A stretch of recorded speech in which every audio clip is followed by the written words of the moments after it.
Guys, welcome to Sai Sharma jobs notifications. और आज हम वीडियो को स्टार्ट करने से पहले आप सभी को पता होगा आपकी जो एग्जामिनेशन की बीएससी थर्ड ईयर की वो समाप्त हो चुकी है आज 3 मई को। तो आज से आपको प्रिपरेशन स्टार्ट कर देनी है, क्योंकि देखो 29 मई है, इसमें आपके पास ज़्यादा नहीं बचा है। और आप सभी को बताओ कंपटीशन बहुत ज़्यादा है, क्योंकि यहाँ पर आप देख सकते हो टोटल 3 ही गवर्नमेंट कॉलेजेस हैं हिमाचल प्रदेश में, और एक आपकी यूनिवर्सिटी है एचपीयू, साथ में एसपीवी है। ठीक है, 2 यूनिवर्सिटीज़ हैं और 3 आपके गवर्नमेंट कॉलेजेस हैं। तो कंपटीशन बहुत है, मैक्सिमम 20,000 से 25,000 बच्चे अप्लाई करते हैं, ओके, एमएससी जोलॉजी के लिए। तो स्टार्ट करते हैं वीडियो को। तो सबसे पहले आप सभी को पता होगा ऑलरेडी 3 टॉपिक कवर हो चुके हैं, तो आपको उनकी प्लेलिस्ट चेक कर लेनी है। प्लेलिस्ट मेरे चैनल पर ऑलरेडी अपलोड है। तो स्टार्ट करते हैं सबसे पहले कार्बोहाइड्रेट के बारे में। देखो, आपको तैयारी खुद की रखनी है। डेली आपको आधा घंटा एक वीडियो देख लेनी मेरी, बाकी आपको खुद अपनी तैयारी करनी है। बट यदि आप इससे देखोगे ना, आप डेली आधा घंटा भी दोगे ना, तो मैक्सिमम 5-6 क्वेश्चन तो आपको हर एक टॉपिक से इसमें आ ही जाएंगे आपके। स्टार्ट करते हैं कार्बोहाइड्रेट से। तो carbohydrates are the most abundant organic molecules in nature. They are primarily composed of the element carbon, hydrogen और ऑक्सीजन। आपसे को होगा, जो कार्बोहाइड्रेट है वो बना होता है कार्बन से, हाइड्रोजन से और ऑक्सीजन से। इसका जो जनरल फार्मूला होता है वो होता है CH2O ब्रैकेट 1 N। ठीक है, एन का मतलब होता है नंबर ऑफ मॉलिक्यूल्स, कितने भी आपके हो सकते हैं। क्लासिफिकेशन की मैं बात करूं तो जनरल क्लासिफिकेशन होती है कार्बोहाइड्रेट की मोनोसैकेराइड्स, ओलिगोसैकेराइड्स और पॉलीसैकेराइड्स। मोनोसैकेराइड्स ऐसे यूनिट होते हैं जिनको हम क्या करते हैं, हाइड्रोलाइज नहीं कर सकते हैं। सिंपलेस्ट यूनिट है जो आपकी छोटे मॉलिक्यूल से बने हुए, जैसे ग्लूकोज हो गया, आपका फ्रक्टोज हो गया, मैनोज हो गया। ये छोटे छोटे मॉलिक्यूल्स हैं और इनको हम तोड़ नहीं सकते हैं। ठीक है, ये सिंगल हैं और इन सिंगल को मिला मिला के डाई बनता है और ओलिगो बनता है। ओके, तो मोनोसैकेराइड्स में हमने मोनोसैकेराइड को ही आगे डिस्टिंग्विश किया है, डिफरेंशिएट किया है। तो इसमें हमने एल्डोजिस, कीटोजिस है। एल्डोजिस और कीटोजिस ये क्या चीज़ है? देखो, यदि आपका फंक्शन ग्रुप एल्डोज है, एल्डोज का फार्मूला होता है CHO। क्या फार्मूला होता है? C, ऊपर लगा होता है H और साइड में लगा होता है O, CHO। और ये होता है एल्डोज का। यदि फंक्शनल ग्रुप आपका एल्डोज है तो आपको हो गए एल्डोलेजिस, यानी एल्डिहाइड। यदि एल्डिहाइड आपका फंक्शन ग्रुप है।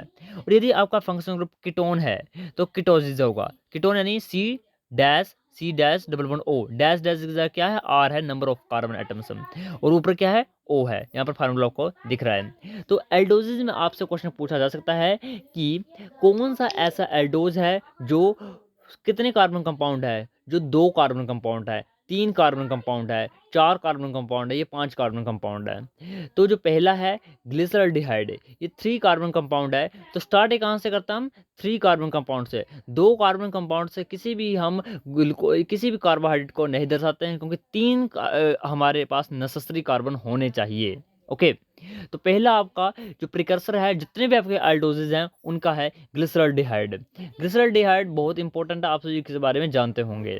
तो ग्लिसरल्डिहाइड का फार्मूला होता है आपका C3H6O3। इसका मैं आपको स्ट्रक्चर बना के आपको दिखाऊंगा बहुत इजी तरीके से। दूसरा, अभी तक आप सुनते जाइए, सिंपल इराइथ्रोज है। तीसरे पर आपका राइबोस है। चौथे पर आपका ग्लूकोस है और पांचवें पर आपको ग्लूकोहेप्टोस है। ओके, ऐसे कीटोसिस हैं। तो यहाँ पर आपको मैं डायग्रामेटिक समझाता हूँ, आपको इजी रहेगा समझने के लिए। तो यहाँ पर आप डायग्रामेटिक देख लीजिए। ये आपका देखो, ये सबसे पहले आपके एल्डोज स्टार्ट हुए हैं। तो सबसे पहले मैंने किसकी बात की थी? आपकी ग्लिसरल्डिहाइड की। तो ग्लिसरल्डिहाइड मैंने आपको क्या बताया, ये 3 कार्बन कंपाउंड है। तो यहाँ गिनिए 1 2 3। आपको यहाँ पे थोड़ा सा मैं आपको जूम कर देता हूँ, थोड़ा सा यहाँ पर। अब देखो, ये आपका ग्लिसरल्डिहाइड है। तो 3 कार्बन आपको दिख रहे हैं, कार्बन 1, कार्बन 2, कार्बन 3।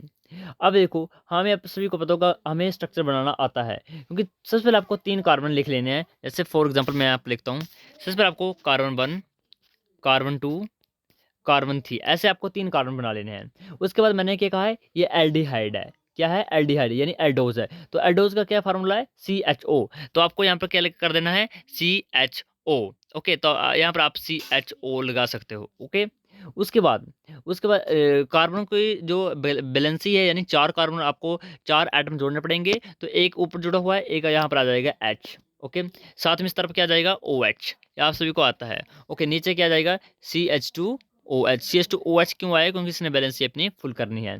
तो ये आपका सिंपल फॉर्मूला है ग्लिसरल्डिहाइड का। ओके, नेक्स्ट देखिए आप। इसके बाद मैंने क्या कहा आपको, ग्लिसरॉल्डिहाइड, ये आपके 3 कार्बन कंपाउंड है। अब 4 कार्बन कंपाउंड की बात करूँ तो 4 कार्बन कंपाउंड मैंने आपको बताया इराइथ्रोज, तो ये आपका 4 कार्बन कंपाउंड है, 1 2 3 4। फार्मूला बिल्कुल सेम है, आप यहाँ पर देख सकते हो, बस एक कार्बन एटम एक्स्ट्रा हुआ है। उसके बाद 5 कार्बन कंपाउंड की बात करूँ तो 5 कार्बन कंपाउंड आपके 2 हैं, एक आपका राइबोज, एक आपका अराबिनोज। तो मोस्ट इंपॉर्टेंट जो प्रचलित है वो है राइबोज, और राइबोज आपके डीएनए में भी होता है, सॉरी आपके आरएनए में भी होता है, ओके, जिसकी आपकी बैकबोन बनी होती है राइबोज शुगर की। तो ये राइबोज वो राइबोज है। इसमें आप देखो कितने कार्बन कंपाउंड हो जाएंगे, 5 हो जाएंगे। स्ट्रक्चर बिल्कुल सेम रहेगा जो ग्लिसरॉल्डिहाइड का है, 5 कार्बन कंपाउंड है, सिंपल HOH HOH HOH और CH2OH, सिंपल है। उसके बाद क्या होगा, नीचे देखिए आप, सिक्स्थ कार्बन कंपाउंड होते हैं आपके एलोज, अल्ट्रोज, ग्लूकोज, मैनोज और ग्लैक्टोज। तो यहाँ पर जो मोस्ट पॉपुलर है उसके बारे में बात करेंगे, वो आपके ये 3, सॉरी यहाँ पर ग्लैक्टोज किधर है, ये ग्लैक्टोज है, ओके। तो ग्लूकोज, मैनोज और ग्लैक्टोज ये 3 बहुत ज़्यादा इंपॉर्टेंट है, आगे भी आपको आएंगे। तो ग्लूकोज का फॉर्मूला देखिए, यदि आपको बेसिक क्लियर होगा तो आप आराम से कर पाओगे। यहाँ पर देखो ग्लूकोज का फॉर्मूला बिल्कुल सेम ग्लिसरॉल्डिहाइड की तरह है, बस यहाँ पर 6 कार्बन कंपाउंड आ जाएंगे, 1 2 3 4 5 6। बस यहाँ पर दिक्कत क्या है, आपको याद रखना है थर्ड कार्बन पर आपको OH लेफ्ट की तरफ लिख देना, बाकी कुछ आपको चेंज करने की जरूरत नहीं है। ग्लूकोज के केस में, ग्लूकोज के केस में आपको थर्ड कार्बन एटम का OH अपोजिट कर देना है, ओके, बाकी सेम सूत्र आपको लिख देना है ग्लूकोज का। मैनोज के केस में क्या करना है, मैनोज है आपका इसको हम बोलते हैं एनोमर एपिमर, हाँ एपिमर। तो मैनोज आपका एपिमर है ग्लूकोज का, आगे मैं आपको बताऊंगा एपिमर्स में क्या होते हैं। तो ये एपिमर है, तो एपिमर कहाँ है, ये कार्बन नंबर सेकंड पर एपिमर है। तो यहाँ पर देखो कार्बन नंबर सेकंड को हमने OH से दर्शाया है, उल्टा लिखा है ग्लूकोज से। इसको आपको यहाँ पर समझ नहीं आएगा, मैं आपको बताऊंगा एपिमर्स क्या होते हैं, वहां पर आपको समझाएगा। और ग्लैक्टोज के केस में एपिमर होता है कार्बन नंबर 4 पर, मैं आपको समझाऊंगा आगे, ओके। तो ये आपको चार्ट, फ्लो चार्ट आपको दिया, बहुत बेस्ट है ये पाथफाइंडर के द्वारा। तो आपको यहाँ पर इसको देख लेना, फुल चार्ट को आपको देख लेना, मैंने लिंक वीडियो के डिस्क्रिप्शन डाला हुआ टेलीग्राम चैनल का। उसके बाद दूसरी मैंने बात की आपके कीटोन की। देखो यदि आपकी एल्डिहाइड फंक्शन ग्रुप नहीं है तो कीटोन होगा। तो कीटोन का क्या फार्मूला है, मैंने आपको बताया C double bond O, okay, C double bond O। अब इसको बैलेंस से फुल करनी अपनी, तो ऊपर आ जाएगा CH2OH, सेकंड पर आएगा C डबल बॉन्ड O, नीचे आएगा CH2OH। पहले वाला देख लो आराम से, बाकी सभी आप कर लोगे, बस आपको पहले वाला याद रखना है। तो सभी कीटोन का या कीटोसिस का प्रिकर्सर कौन है, डाई हाइड्रोक्सी एसीटोन। और डाई हाइड्रोक्सी एसीटोन आप सभी को पता होगा ग्लाइकोलाइसिस पाथ में भी बनता है, ओके। तो ये वही है, ओके। तो ये आपका इसको सूत्र देख लेना, आपको फार्मूला देख लेना। इसके बाद इसके साथ से आप आराम से सभी का आप कर दो। यहाँ पर देखो ये है इराइथ्रोलोज, सेम वही है, एक कार्बन आपका एक्स्ट्रा हो गया, ओके। राइबुलोज, एक होता है राइबोज, एक होता है राइबुलोज। राइबुलोज मतलब कीटोज की हम बात कर रहे हैं, कीटोन बॉडीज की हम बात कर रहे हैं, सॉरी बॉडीज नहीं, कीटोन की हम बात कर रहे हैं। तो यहाँ पर देखो सेकंड पर C डबल बॉन्ड O, बाकी सेम वही फार्मूला है। अब देखो इधर जो ग्लूकोज का सीन था ना, डिट्टो सेम यहाँ फ्रक्टोज के केस में है, बाकी फार्मूला तो सेम रहेगा जो आपका डाईहाइड्रोक्सी एसीटोन का है, जो पहले वाले का है। वैसे यहाँ पर 6 कार्बन आ जाएंगे, बट यहाँ पर थर्ड कार्बन पर आपको OH अपोजिट लिखना है, बस, बाकी आपको कोई चेंज नहीं करनी है, ये फ्रक्टोज के केस में है। उसके बाद हम बात करते हैं मोनोसैकेराइड को डिटेल में। तो इसमें सबसे पहले आता है एनेंटियोमियर। एनेंटियोमियर क्या होता है, तो enantiomers are a special type of stereoisomerism that are the mirror image of each other. Mirror image, D glucose, L glucose, ये आपके एनेंटियोमियर हैं। यहाँ पर आप स्ट्रक्चर देख सकते हो, ये ग्लूकोज का स्ट्रक्चर है, ये एल ग्लूकोज का स्ट्रक्चर है, सेम बेस स्ट्रक्चर है, बस मिरर इमेज है कि यहाँ पर HOH है तो उधर उल्टा लिखा है, उधर OH HOH उल्टा, ठीक है। जो आपके HOH है वो उल्टे हैं, बाकी सेम वही है, ओके। डायस्ट्रियोमेर में क्या होता है, ओनली 2 पेयर आपके चेंज होते हैं, फर्स्ट और सॉरी सेकंड और थर्ड वाला आपका चेंज हो जाएगा, बाकी सेम वही रहता है। Optical activity, racemic mixture. Racemic mixture से आपसे क्वेश्चन पूछे जा सकते हैं, ये पूछे भी जाते हैं, ऐसी बात नहीं है। कि यदि देखो if D and L isomers are present into the equal concentrations, तो उस सॉल्यूशन को हम क्या कहेंगे, जहां पर D भी आपका इक्वल प्रोपोर्शन में है और L भी इक्वल प्रोपोर्शन में है, तो उसको हम बोलते हैं रेसमिक मिक्सचर, ठीक है। कैसे मिक्सचर कहते हैं उसका, रेशमिक। एपीमर्स क्या होते हैं, मैंने आपको पीछे बताया था स्ट्रक्चर में कि आपको मैनोज का स्ट्रक्चर आ गया बनाने को, या बनाने को नहीं आएगा, आपको आइडेंटिफाई करने को आएगा, ओके, या फार्मूला आएगा आपको। तो आपको कैसे आइडेंटिफाई करना है, तो ये मैंने कहा है कि मैनोज और ग्लैक्टोज ये ग्लूकोज के एपीमर्स हैं। अब मैं आपको बताऊंगा एपीमर्स क्या होते हैं। If the two monosaccharides differ from each other in their configurations around a single specific carbon atom other than anomeric carbon atom. Simple है, कुछ नहीं इसमें। यहाँ पे देखो ग्लूकोज का फार्मूला आपको दिख रहा है। अब यहाँ पर ये बोल रहे हैं कि यह ओनली कन्फिग्रेशन चेंज है। क्या चेंज है? कन्फिग्रेशन चेंज है, स्ट्रक्चर वही है। जितने कार्बन इधर है उतने कार्बन इधर है। ये 6 कार्बन कंपाउंड है, ये भी 6 कार्बन है, ओके। बट चेंजेस कहाँ है? Single specific carbon atom. कोई एक कार्बन एटम होगा जो चेंज होगा, बाकी सेम वही स्ट्रक्चर होगा। तो in case of galactose here the carbon number 4 is change, okay. Carbon number आपका 4 है वो चेंज हो गया है। स्ट्रक्चर मैच कीजिए, पहले वाला सेम है, कार्बन 2 सेम है, कार्बन 3 सेम है, बट कार्बन 4th को आप देख सकते हो ग्लैक्टोज के केस में OH दूसरी तरफ आ गया है, ठीक है। OH क्या गया है? दूसरी तरफ आ गया, बाकी सेम बेस स्ट्रक्चर है। आराम से आप आइडेंटिफाई कीजिए, देखिए इसको, ग्लूकोज और ग्लैक्टोज को देखिए, only single specific carbon atom का जो स्ट्रक्चर है वही चेंज है, ओनली कार्बन 4th वाला, बाकी सेम ग्लूकोज का स्ट्रक्चर है। तो उसे हम बोलते हैं एपिमर्स। इन केस दूसरा एग्जांपल लेते हैं, वो मैनोज का केस है। मैनोज के केस में यहाँ पर आप देख सकते हो, यहाँ पर बता रहा है कि सिंगल स्पेसिफिक कार्बन एटम है but other than anomeric. Anomeric carbon atom होता है कार्बन नंबर 1। तो यहाँ पर कौन सा है? Carbon number 2। वहां पर क्या था? कार्बन नंबर 4th का। यहाँ पर कार्बन नंबर 2 आपका चेंज होगा, बाकी बेस स्ट्रक्चर है। यहाँ पे देखो कार्बन नंबर 1 देखो भैया, कार्बन नंबर 3 देखो वही स्ट्रक्चर है, कार्बन नंबर 4 भी वही, 5th भी वही, 6th भी वही, बट कार्बन नंबर 2 को देखो तो ये अपोजिट है। बस ये अपोजिट हो जाएंगे ग्लूकोज और मैनोज में। तो ये आपस में क्या है? एपिमर्स है। तो आप क्लियर होगा एपिमर्स क्या होते हैं, एनोमर्स क्या होते हैं। एनोमर्स से आपको कुछ आपको बड़ा चौड़ा लंबा आपको याद रखने की जरूरत नहीं है, आपको बस सिंपल रखना है कि alpha and beta form of D glucose is known as anomers. Anomers होते हैं अल्फा और बीटा फॉर्म ऑफ ग्लूकोज। यहाँ पर देखो ये आपका ग्लूकोज का स्ट्रक्चर है, इधर आपका अल्फा ग्लूकोज है, इधर आपको बीटा ग्लूकोज है। ये साइक्लिक स्ट्रक्चर है। यहाँ पर देखो साइक्लिक स्ट्रक्चर कैसे बनाते हैं, बहुत इजी है, बहुत इजी आपका साइक्लिक स्ट्रक्चर बनाना। मैं आपको यहाँ पर साइक्लिक स्ट्रक्चर बना कर दिखाता हूँ। देखो सबसे पहले आपको ऐसा बनाना पड़ेगा, ये तो आपको बनाना ही पड़ेगा, ओके, ठीक है। उसके बाद आपको यहाँ पर O लिख देना है, ठीक है, सिंपल स्ट्रक्चर बना रहा हूँ। उसके बाद इधर आपको ऐसे, ये तो आप लगा ही सकते हो ऐसे, ये फीचर का है। अब आपको करना क्या है, आपको ग्लूकोज के केस में सबसे पहले क्या होता है? कार्बन नंबर 1 होता है, ठीक है। तो कार्बन नंबर आपको यहाँ पर H से स्टार्ट करना है, H, नीचे आपको लिखना OH, ओके। दूसरे वाला भी सिंपल ऐसे HOH। तीसरा क्या होता है? मैंने आपको बताया कार्बन नंबर 3 कैसा होता है? अपोजिट होता है। तो OH चला जाएगा ऊपर, OH ऊपर, H नीचे आ जाएगा, ओके। अब होता क्या है? 5th कैसे होता है? सिंपल वही HOH ही, तो H नीचे आ जाएगा OH। और 6th आपका क्या होगा? यहाँ H और ऊपर चला जाएगा आपका 6th CH2OH। तो ये आपका स्ट्रक्चर है सिंपल अल्फा ग्लूकोज का। बीटा ग्लूकोज में कुछ नहीं होगा, जो पहले वाला आपने देखा है, मैंने आपको बताया है अल्फा बीटा एनोमर्स है। एनोमर्स में सिंगल स्पेसिफिक कार्बन नंबर का atom number 1, carbon atom number 1 आपका चेंज होगा, बाकी सेम वही स्ट्रक्चर रहेगा। कार्बन 1 को देखो OH फिर H है, इसमें अल्फा में क्या है? पहले H है फिर OH है, ठीक है। कार्बन नंबर 1 को देखिए, बाकी कुछ हम आपको देखने की जरूरत है, बाकी सेम स्ट्रक्चर है। कार्बन नंबर अल्फा केस में HOH है, उसमें OH ऊपर है, H नीचे है, बस बाकी सेम वही स्ट्रक्चर है, ओके। यहाँ पर देखिए आप, ये आपके डाइसैकेराइड्स। अब डाइसैकेराइड कहते हैं, मोनोसैकेराइड की बात हम अब नहीं करेंगे। डाइसैकेराइड क्या है?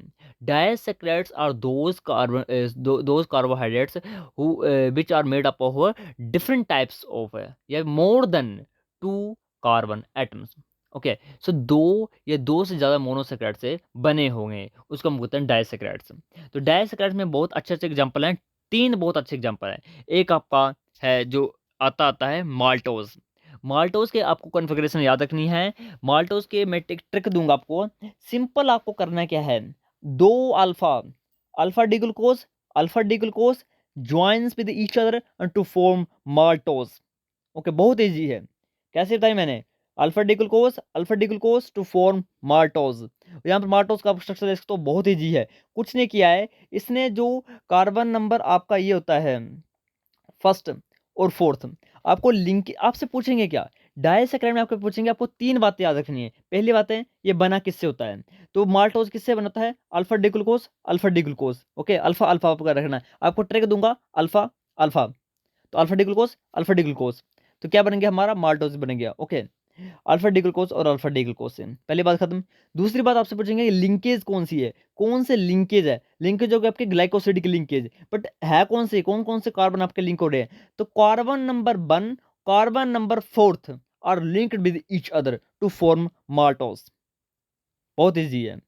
हुआ क्या, यहाँ पर हाइड्रोलिसिस हुई है। कैसे हुई, यहाँ पर देखो, जो आपका ग्लूकोज है, इधर से क्या लॉस हुआ, ग्लूकोज से आपका यहाँ पर OH आपका लॉस हो गया, ये वाला। और इधर से आपका क्या लॉस हो गया, इधर से आपका H2O, हाँ, और इधर से आपका H लॉस हुआ। ओके, बचा क्या, O। ठीक है, ये आपको भूल जाना है बस, ये बस। इधर आपका O बचा बस, और ये O आपस में जुड़ जाएगा, और यहाँ पर देखो लिंकेज हो जाएगी। तो कौन सा लिंक है, alpha 1,4 linkage in the case of maltose. बहुत बहुत बहुत इंपॉर्टेंट है। ओके, दूसरा आपको याद रखना है लैक्टोज। और माल्टोज कहाँ से आपको प्राप्त होता है, what is the source of maltose. तो माल्ट का सोर्स है माल्ट। माल्ट का कहाँ से मिलता है, जर्मिनेटिंग सीड से। कहाँ से मिलेंगे हमें, जर्मिनेटिंग सीड से। जो सीड्स हमें जर्मिनेट के, जो अंकुर आ गए होते हैं उन बीज में, आपने देखा होगा अंकुर आ गए होते हैं उन बीज में, उन बीज में आपको माल्टोज दिखता है मिलने को। बहुत इंपॉर्टेंट है ये भी, माल्ट शुगर। अब देखो नीचे आपका लैक्टोज है। लैक्टोज का क्या कहते हैं हम, मिल्क शुगर हम कहते हैं, क्योंकि ये मिल्क में बहुत ज़्यादा प्रेजेंट होती है। कैजिन भी होती है बट लैक्टोज भी होता है। Lactose is the most important. तो लैक्टोज में यहाँ पर देखो, आपको लिंकेज कैसे याद रखनी है। सबसे पहले आपको याद रखना है कौन से कार्बन कार्बन से बना है। ये बीटा और अल्फा से बना है। पहले वाला कैसे बना था, अल्फा अल्फा से। ये किससे बना है, बीटा अल्फा से। ओके, बीटा अल्फा, पहला वाला था अल्फा अल्फा से ही, ये बीटा अल्फा। तो बीटा में क्या होगा, ग्लैक्टोज होगा, और अल्फा में होगा ग्लूकोज। बीटा ग्लूकोज और अल्फा ग्लूकोज आपस में ज्वाइन करेगा, हाइड्रोलिसिस होगी वाटर की, और लैक्टोज बनेगा। लिंकेज वही है जो पहले थी, C1C4 लिंकेज। इसमें यहाँ पर आप देखो, ग्लैक्टोज का मैंने आपको फॉर्मूला दिया है, बहुत इजी फॉर्मूला। मैंने कहा था कि ये ग्लूकोज का एपीमर है, यानी इसका जो कार्बन नंबर 4 होगा वो अपोजिट होगा ग्लूकोज से। तो ग्लूकोज का कार्बन देखो, जो है लास्ट फोर्थ वाला, देखना फोर्थ वाला, वो कैसा है, H ऊपर है, OH नीचे है, but in case of glucose OH ऊपर है। तो ये आपस में क्या है, एपीमर्स, मैंने आपको पीछे पढ़ाया। ओके, तो अब यहाँ पर देखो ये लिंकेज शो कर रहा है आपस में। इधर से क्या लॉस हो जाएगा, इधर से क्या लॉस हो जाएगा, इधर से आपका ऊपर से आपका OH लॉस हो गया, और नीचे से आपका ओनली H ही लॉस हुआ। तो क्या, और O आपका यहाँ पर जुड़ गया। तो ये कैसे लिंकेज आपका शो कर रहा है, ये लिंकेज आपका शो हो रहा है बीटा 1,4 लिंकेज। ऊपर क्या थी, अल्फा 1,4 लिंकेज, ये बीटा है क्योंकि इसमें बीटा ग्लूकोज का काम कर रहा है आपका। सॉरी, यहाँ पर देखो ना, आपको अल्फा ग्लूकोज लेने की जरूरत नहीं है। आई थिंक यहाँ पर मिस्टेक है, हाँ मिस्टेक है यहाँ पर, नॉट अल्फा, अल्फा यहाँ पर बीटा है। ओके, चेंज कर लेना यहाँ पर, बीटा डी ग्लूकोज इधर। ओके, बीटा डी ग्लूकोज और बीटा डी ग्लूकोज चेंज कर लीजिए यहाँ पर, ध्यान से रखना यहाँ पर, अल्फा नहीं है इधर, इधर बीटा डी ग्लूकोज और बीटा डी ग्लूकोज। तभी मैंने ट्रिक की थी, ऊपर अल्फा अल्फा, नीचे बीटा बीटा है। ओके, ये केस है माल्टोज का और लैक्टोज का। कैसी है, बीटा ग्लूकोज और बीटा ग्लूकोज। ओके, देख लेना इसको, ये अल्फा नहीं इधर। नीचे यहाँ पर सुक्रोज का स्ट्रक्चर है, इसको आपको थोड़ा सा कॉम्प्लिकेशन आएंगे, क्योंकि यहाँ पर C1C4 के जगह C1C2 लिंकेज होती है इधर। कैसे लिंकेज होती है, C1C2 लिंकेज। तो यहाँ पर आपको थोड़ा समझने में मुश्किल होगी, इसलिए मैंने आपको एक बहुत अच्छा सा डायग्राम मैंने आपको भेजा है। इधर बनाता हूँ, इधर इधर आपको मैं स्ट्रक्चर बनाता हूँ सुक्रोज का, यहाँ पर। तो ध्यान से आपको देखना है, ये स्ट्रक्चर बहुत ज़्यादा इंपॉर्टेंट है। ओके,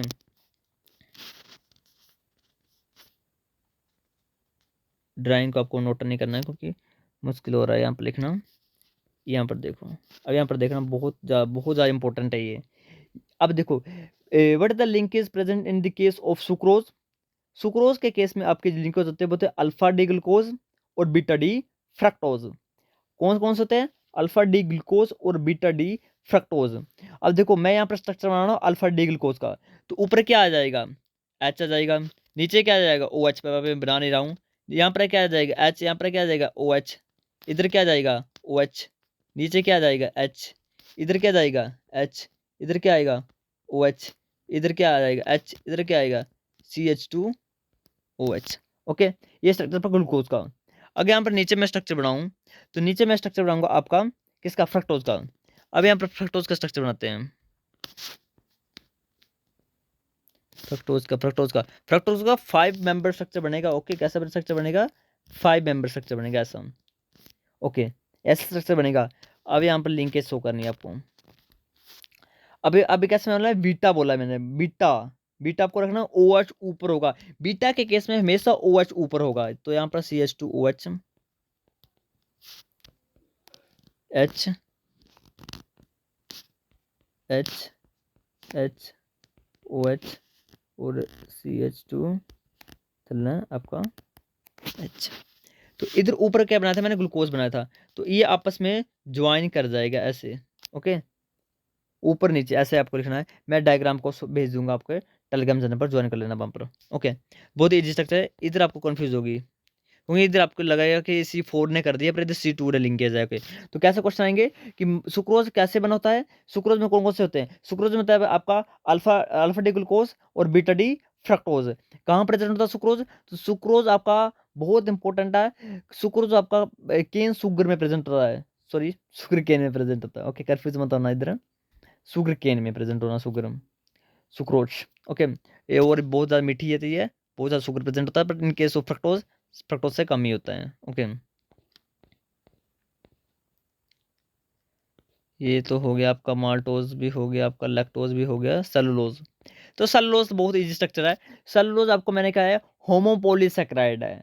होमोपोलीसेक्राइड, होमो में यानी एक ही टाइप के ये मोनोमर से ज्वाइन होगा। तो इधर beta D glucose, beta D glucose. Maltose के केस में क्या था? Alpha D glucose, alpha D glucose. But ये हेयर क्या होगा? Beta D glucose, beta D glucose. और ये लीनियर चलती रहेगी। बहुत लंबी स्ट्रक्चर है, ये बहुत लंबा स्ट्रक्चर है, और ऐसे लिंकेज होगी। ये आपका beta D glucose, beta D glucose in case of cellulose. बहुत इजी स्ट्रक्चर है। ओके, और हिट्रोपोलीसेकेराइड में क्या होता है? तो हिट्रोपोलीसेकेराइड के आपको एग्जांपल आपको याद रख लेने हैं। पहला आपका एग्जांपल है हेपरिन, आपने सुना होगा। दूसरा एग्जांपल आपका गैग, GAG, जिसको हम बोलते हैं murein in case of bacterial cell wall made up of peptidoglycan. और इसको पेप्टाइडोग्लाइकन का एक और दूसरा नाम है जिसे हम बोलते हैं but is made of peptidoglycan. Peptidoglycan आपका किससे बना होता है? आपसे पूछा जा सकता है। पहले आपसे पूछा जाता है कि बैक्टीरिया की सेल बॉल किससे बनी होती है? तो बैक्टीरिया की सेल बॉल बनी होती थी पेप्टाइडोग्लाइकन से। तो पेप्टाइडोग्लाइकन में से आपके कौन कौन से दो कंपोनेंट प्रेजेंट होते हैं? पेप्टाइडोग्लाइकन आपका बना होता है कार्बोहाइड्रेट और अमाइनो एसिड का, और ये दोनों आपको मिलकर बना होता है NAG plus NAM. NAG plus NAM full form अभी लिख लीजिए। नैग की, नैग की होती है एन एसिटाइल ग्लूकासीमाइन, और नैम की होती है एन एसिटाइल म्यूरामिक एसिड। बहुत इंपॉर्टेंट दोनों। ओके, और ये क्या है? डेरिवेटिव ऑफ कार्बोहाइड्रेट, और ये आपका हिट्रोपोलीसेकेराइड है। अब आपसे मैं एक क्वेश्चन पूछूं, what is the reducing and non reducing sugars? तो रिड्यूसिंग शुगर्स वो शुगर होगी जो फैलिंग एंड टोलिंग रिजल्ट को रिड्यूस करेगा, ये आप बचपन से पढ़ते आ रहे हो। और नॉन रिड्यूसिंग वो होगा जो फैलन और टोलन को रिड्यूस ना कर पाएगा, वो होगा नॉन रिड्यूसिंग। अब मैं आपसे पूछूंगा कि ये क्या लॉजिक है, क्या कहना क्या चाह रहा है साइंटिस्ट है? यहां पर ये कहना चाह रहा है कि जिस भी कार्बोहाइड्रेट का एनोमरिक कार्बन एटम फ्री होगा वो रिड्यूसिंग शुगर कहलाएगा। तो in case of maltose anomeric carbon atom is free और नॉट? सोचिए सोचिए। So in case of maltose, anomeric carbon atom is free because here you see there is alpha 1 4 linkage. So alpha 1 is here is free, and this anomeric atom is free, so it participate in the glycosidic linkage, yani it shows reducing properties. So maltose is a reducing sugar. In case of lactose, here you see the anomeric carbon atom 1 is free. So this carbon 1 is free, so it also show the reducing properties. It also reduce the tolling and failing solutions. So हम कह सकते हैं कि ये कैसा है? reducing sugar है. But in case of sucrose, C1 C2 linkage, no carbon 1 is free. Here you see carbon number 5th, carbon number 4, no carbon 1 is free, no anomeric carbon atom is free, so it is known as non reducing sugar. Okay, तो ये कैसा non reducing sugar है? तो आपसे पूछा जा सकता है what which carbohydrate known as non reducing sugar? तो sucrose is non reducing sugars, and others all monosaccharides, all disaccharides are reducing sugars. But in case of polysaccharides, these are all polysaccharides are non-reducing because their anomeric carbon atom 1 is not free because it participates in the glycosidic linkage. Okay, so sucrose and all polysaccharides are non-reducing sugars. Easy explanation है, बहुत easy, आप ढंग से आप इसको solve कर पाओगे। तो कवर करते हैं बाकी वीडियो अच्छी लगी तो लाइक शेयर एंड सब्सक्राइब करना, चैनल के साथ बने रहना फॉर द लेटेस्ट अपडेट के लिए। Thank you and have a nice day.